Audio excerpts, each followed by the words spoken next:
अस्सलाम वालेकुम। Free kidney dialysis centre Mirpur की तरफ से आप सबको रमज़ान मुबारक।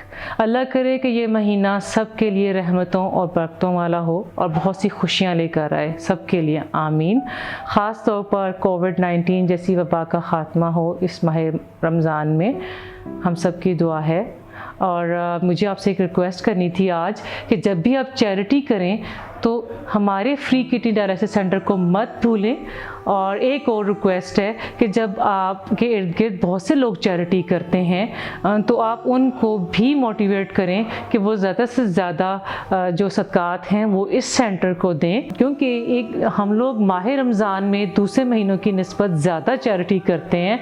इसलिए मैं ये बात आप लोगों के साथ शेयर करना चाह रही थी। एक दफ़ा फिर आप सबको रमज़ान मुबारक। अल्लाह हाफ़िज़।